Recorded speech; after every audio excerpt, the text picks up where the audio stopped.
निम्नलिखित में से कौन सा एक सही सुमेलित नहीं है? अगर आपसे सवाल पूछा जाए तो इसका सही उत्तर क्या होगा, आप लोग बताने की कोशिश कीजिए।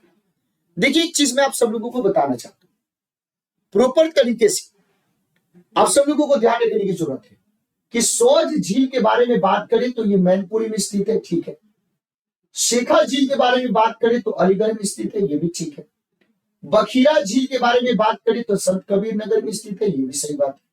लेकिन सरसई झील के बारे में बात करें तो सरसई जो लेक है वो आगरा में स्थित नहीं है। ये सरसई लेक के बारे में बात करें तो ये इटावा में स्थित है। ये कहां पे स्थित है भाई? तो ये आपके इटावा में दिखाई देता है। ये कहां पे स्थित आपको दिखाई देता है? इटावा में दिखाई देता है। तो सौज झील मैनपुरी में, शेखा झील अलीगढ़ में, बखीरा झील संत कबीर नगर में। लेकिन सरसई झील के बारे में बात करें तो आगरा में ना होकर के इसको हम लोग कहां पे देखते हैं? इटावा में देखते हैं। सवाल क्या पूछ रहे हैं? सही नहीं है। तो जो सही नहीं है वही सही है, तो आंसर क्या हो जाएगा? तो आपका ऑप्शन नंबर डी आपका हो जाएगा। अगला क्वेश्चन देखिए, निम्नलिखित में से कौन सा सही सुमेलित नहीं है? निम्नलिखित में से कौन सा सही सुमेलित नहीं है? फिर से सवाल पूछा है कि निम्नलिखित में से कौन सा सही सुमेलित नहीं है। अभी सवाल पूछा है कि गंगा के किनारे कौन सा? वाराणसी। गोमती के किनारे कौन सा? भी सुल्तानपुर है, जालौन है, आपके अगर हम बात करें तो लखनऊ है। कोसी नदी के किनारे गोरखपुर नहीं है। अगर हम गोरखपुर के बारे में बात करें तो गोरखपुर कौन से नदी के किनारे है भाई? तो गोरखपुर राप्ती नदी के किनारे है। गोरखपुर राप्ती नदी के किनारे और सूरत ताप्ती नदी के किनारे। और सरयू के किनारे की बात करें तो अयोध्या है। इसका मतलब कि कौन सा सही नहीं था भाई? सी सही नहीं था। तो जो सही नहीं था वही आपके सही है भाई। देवदरी और राजदरी जलप्रपात, देवदरी और राजदरी जलप्रपात निम्नलिखित में से कौन से स्थान पर आपकी स्थित है? यह सवाल देखिए, दोनों चीजों का आप लोगों को ध्यान रखने की जरूरत है। दो के बारे में हम बात करें, एक देवदरी के बारे में बात करें और एक राजदरी जलप्रपात के बारे में बात करें, तो ये दोनों के दोनों उत्तर प्रदेश में तो है, ये चीज कंफर्म है। लेकिन सवाल ही पूछ रहा है कि यहां पे आप सब लोगों को ध्यान रखने की जरूरत है, शेरों को बचाने के लिए यहां पे एक अभयारण्य भी बनाया गया है और ये उत्तर प्रदेश के कौन से जिले में स्थित है? चंदौली जनपद में स्थित है। उत्तर प्रदेश के 75 जनपद है, उनमें से चंदौली जनपद में ये चीज आपको दिखाई देता है। निम्नलिखित में से कौन सी नदी का जल ग्रहण क्षेत्र, निम्नलिखित में से कौन से नदी का जल ग्रहण क्षेत्र सबसे ज्यादा है?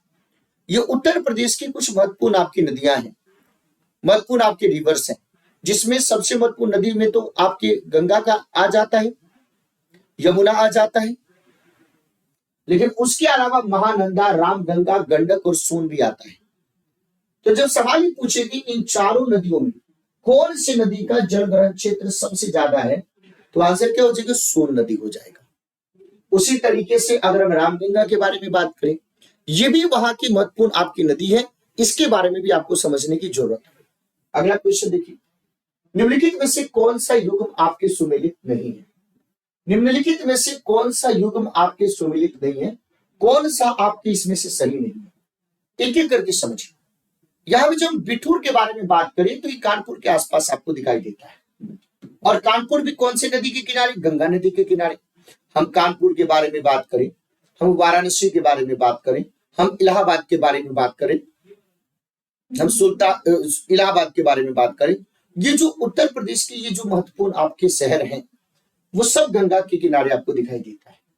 गोरखपुर के बारे में बात करें तो राप्ती नदी के किनारे, जौनपुर की बात करें, सुल्तानपुर की बात करें, लखनऊ की बात करें, ये गोमती नदी के किनारे आपको दिखाई देता है। गोमती नदी के किनारे आपको दिखाई देता है, तो जौनपुर गोमती नदी। अब एक चीज और समझ जाइए, जब सवाल आपसे कभी ये पूछा जाए कि गंगा नदी जो है उत्तर प्रदेश के कितने जिलों से होकर के बहती है और यमुना नदी उत्तर प्रदेश के कितने जिलों से होकर के बहती है, तो उत्तर प्रदेश के जो 75 जनपद हैं, गंगा नदी 28 जनपद से होकर के आपकी बहती है। गंगा जो नदी है 28 जनपद से होकर के बहती है। जबकि यमुना के बारे में बात करें तो यमुना नदी जो है आपके 19 जिले से होकर के आपकी बहती है, 19 जनपद से होकर के आपकी बहती है। तो गंगा नदी 28 जनपद से होकर के, यमुना नदी 19 जनपद से होकर के, लेकिन जब हम जौनपुर के बारे में बात करें तो सई नदी से कोई लेना देना नहीं है। जौनपुर की अवस्थिति गोमती नदी के किनारे आपको दिखाई देता है। इसके बारे में आप सब लोगों को ध्यान रखने की जरूरत है। कौशाम्बी के बारे में बात करें तो यमुना नदी के किनारे आपको दिखाई देता है। उत्तर प्रदेश निम्नलिखित में से कौन सा क्षेत्र सबसे ज्यादा बाढ़ प्रभावित आपको दिखाई देता है? सबसे ज्यादा कौन सा क्षेत्र आपको बाढ़ प्रभावित दिखाई देता है? तो जो पूर्वी क्षेत्र है वो उत्तर प्रदेश का सबसे ज्यादा बाढ़ प्रभावित आपको इलाका। फिर से सवाल देखिए क्या पूछ रहा है। अलग अलग आपके नगर दिया हुआ है। सवाल ये पूछ रहा है कि इन नगरों की अवस्थिति बताइए कि कौन कौन से नदी के किनारे है। इन नगरों की अवस्थिति बताइए कि कौन कौन से नदी के किनारे है। अब जौनपुर के बारे में बात करें तो कौन से मथुरा नदी के किनारे है। जब हम अयोध्या के बारे में बात करें तो सरयू नदी के किनारे है। जब मथुरा के बारे में जब हम बात करें तो मथुरा आपकी यमुना नदी के किनारे है। और जब हम चित्रकूट के बारे में बात करें तो मंदाकिनी नदी के किनारे। इसका मतलब है कि इस ऑप्शन के अकॉर्डिंग देखें तो ए का आंसर 4 होगा, बी का आंसर 2 होगा, सी का आंसर 1 होगा और डी का आंसर क्या होगा? 3 होगा। तो 4213 आपका करेक्ट आंसर हो जाएगा। तो जहां पे भी आपको 4213 दिख रहा है उसको आप सही उत्तर मार दीजिए, उसको आप मार दीजिए सही उत्तर। इसके बारे में आप लोगों को ध्यान रखने की जरूरत है भाई।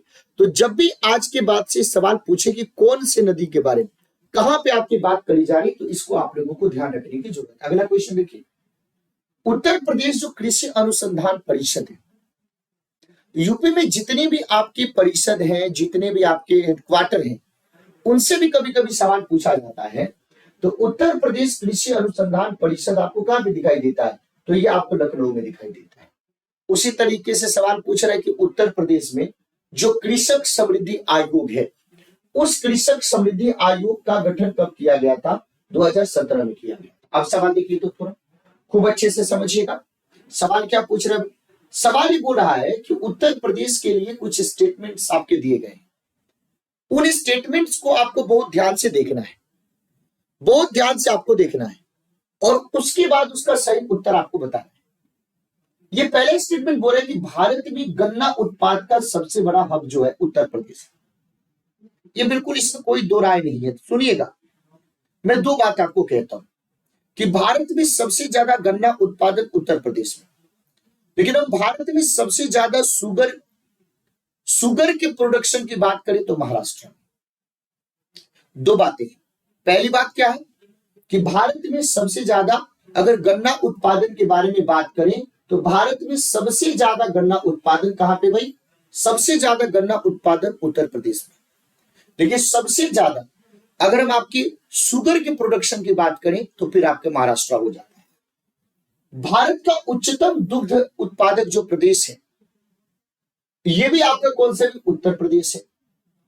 अब सवाल ये बोल रहा है कि भारत में चावल का सबसे बड़ा जो आपका ध्यान रखने की जरूरत है भाई कि जो चावल का सबसे बड़ा उत्पादक है वो 1 नंबर पे वेस्ट बंगाल आता है और दूसरे नंबर पे आपका यूपी आता है। 1 नंबर पे वेस्ट बंगाल आता है और दूसरे नंबर पे यूपी आता है। इसका मतलब ये तीसरा स्टेटमेंट इसका गलत है। तो 1 भी सही है और 2 भी सही है। तो इस तरीके से आंसर क्या हो जाएगा? आंसर आपका डी हो जाएगा। आंसर क्या हो जाएगा भाई? आपका डी हो जाएगा। अगला क्वेश्चन देखिए।